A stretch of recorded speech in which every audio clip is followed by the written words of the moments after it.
tapi tuha umur darah baru ngelinto baru. Ada anak muda upatan bijak, ada anak tuha anak mek bijak. Yang penting lakonyo yang takut tahan lakonyo yang gawat.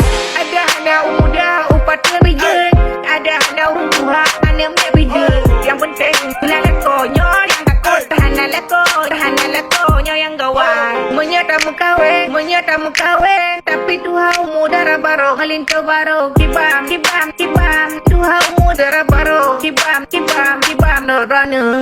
Ada anak muda upatan bijak, ada anak tuha anak mek bijak. Yang penting lakonyo yang takut tahan lakonyo yang gawat.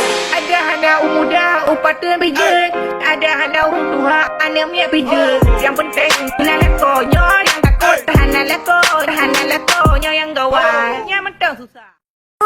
Kibar cara gelah dari hutang. Gelah dari hutang kurangi gaya. Semakin banyak gaya, semakin banyak hutang. Sedikit gaya, sedikit hutang. Tambah lagi gaya, tambah lagi hutang. Tidak usah ada gaya yang tidak ada hutang. Semakin banyak gaya, semakin banyak hutang. Sedikit gaya, sedikit hutang. Tambah lagi gaya, tambah lagi hutang. Tidak usah ada gaya yang tidak ada hutang.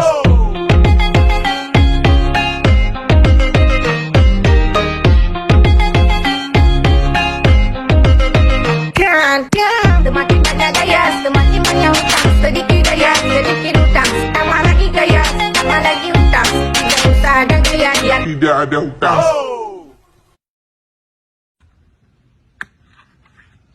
Menya kira-kira mencewek nam betul pasangan anak kepastian. Lebih baik bahaya menikah juga agam lain. Yang tidak pasti langsung tinggalkan. Jangan sampai double. Sebab pasangan anak kepastian terkedi besok-besok dibunuh. Kita sudah tahu siapa pembunuhnya.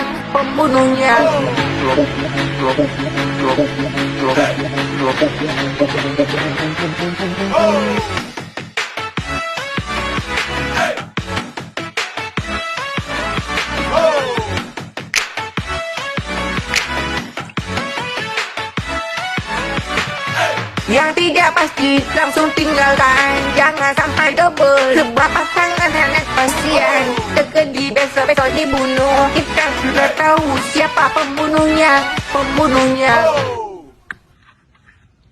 Kegiatan kita Cik Lover kau lihat ini. Kalau ambil buatnya kamu tamah buat je. Kalau ambil buat je kamu tamah buatnya. Kalau ambil buatnya kamu tamah buat je. Kalau ambil buat je kamu tamah buatnya. Itu cuma iklan. Mungkin bisa jadi istrinya lagi main. Bisa jadi manusia melahirkan. Kalau ambil buatnya kamu tamah buat je. Kalau ambil buat je kamu tamah buatnya. Itu cuma iklan. Mungkin bisa jadi istrinya lagi main. Bisa jadi manusia melahirkan. Menyodar mantan kamu kawin tapi di mantan. Kalau apa katanya jamain. Kibarnya kalau apa katanya. Kibarnya kalau ambil buatnya kamu tamah buat je. Kalau ambil buat je kamu tamah buatnya. Itu cuma iklan. Mungkin bisa jadi istrinya lagi main. Bisa jadi manusia melahirkan. Jadi kamu jadi makan.